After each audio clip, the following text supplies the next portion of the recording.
best time of year to plant bulb crops like shallots, leeks, onions, and garlic.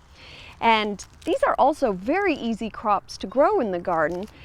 We plant them in the fall and then just make sure they have a little bit of water and we'll have a great crop in the springtime. Now, most of us are familiar with garlic, but not as familiar with our shallots. And shallots they're in the onion family, but they have features kind of similar to both onions and garlic. They produce bulblets similar to the cloves of garlic, but if we cut these open, we can see that they'll have the concentric rings of an onion. You can see here there's even more small cloves inside, but they do have the nice ringed features that we see in an onion. They also have a very delicate onion flavor. Now, I like to grow shallots in the garden because they're fairly expensive to purchase at the grocery store. So my thinking is grow those foods that cost a lot and are easy to grow. I also like having shallots in the kitchen because the bulb size, when you don't want a full onion to cook with, the bulb's fairly small. So sometimes you need just a little bit of onion flavor for an omelet or something, and this is just the right size. Now, when we plant both garlic and shallots, we could do that in our vegetable garden or tuck them in among our ornamentals. They don't take a lot of space. But when I do grow them outside of the vegetable garden, I like to mark the area where they're growing. It could be something like this or just a little label, because when they come up, they look a little bit like grass and you might think they're a weed. So that way, if you have it marked, you won't forget about the plant. So to plant these, we want to break the bulbs apart into individual bulblets.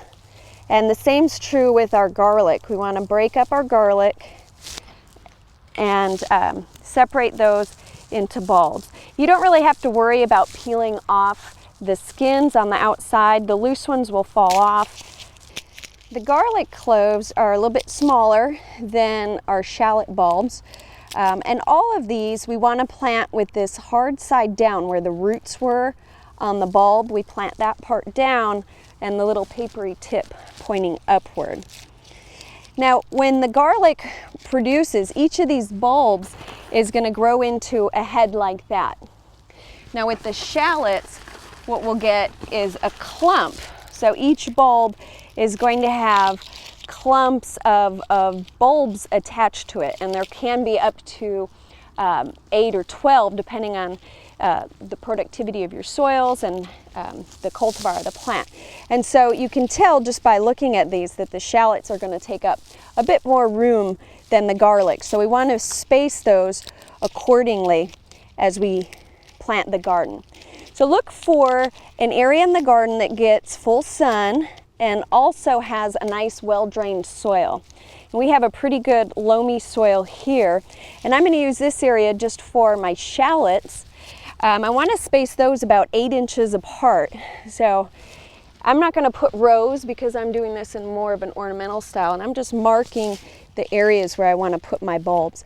And these don't actually go in very deep. If your soil's really loose like mine, you could probably just push them in. You want them so that the tip just extends above the soil, very shallow. If you have harder soils, you can dig the bulbs in a little bit to get them where you want them. Remember to place them root point down just below the soil surface. Now usually when I'm planting, I will say, don't forget to mulch when you get finished.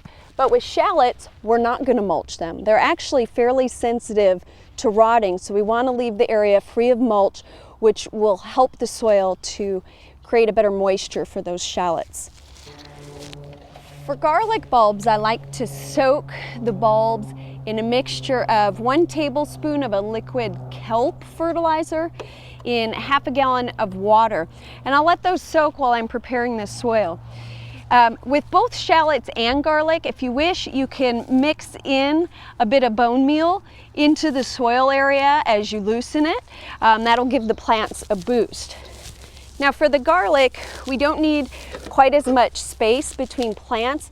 Again, we want to plant them with that hard root side down, and we want to set them so the tip is about 2 inches below the soil. I could go a little bit deeper right here.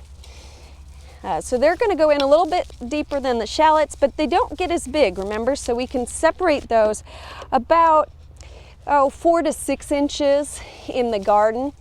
And I'm trying to do these in a more of an ornamental setting. I have them in my ornamental garden. So instead of straight rows, I'm going to mix them up a little bit, stagger them a bit. And just continue to plant the entire bed, giving each one good space and always remembering to place them the proper way. Otherwise, you're going to get some pretty deformed looking bulbs. Now, the variety I'm growing is Italian purple. One of the great things about growing garlic yourself is there's so many different cultivars available as compared to what you purchase in the grocery store. The ones in the grocery store are pretty much all a white-skinned hardneck variety because that's what stores longer. But when you grow your own, you could get a much larger variety. Now you can see I am mulching my garlic in. I didn't do that with the shallots. As I mentioned, they need to have the soil dry out a little bit. They don't like as much moisture, they'll rot. But garlic definitely benefits from a nice mulch layer. In your vegetable garden, I usually use straw. Here in the ornamental garden, just some leaves work very well. And I selected the pond cypress because they'll stay in place very well. They won't blow away. We don't need to water these too much. We want to make sure that the soil gets irrigated once a month throughout the winter. In the springtime, we can come back and give them another boost of fertilizer and get them off to a great start.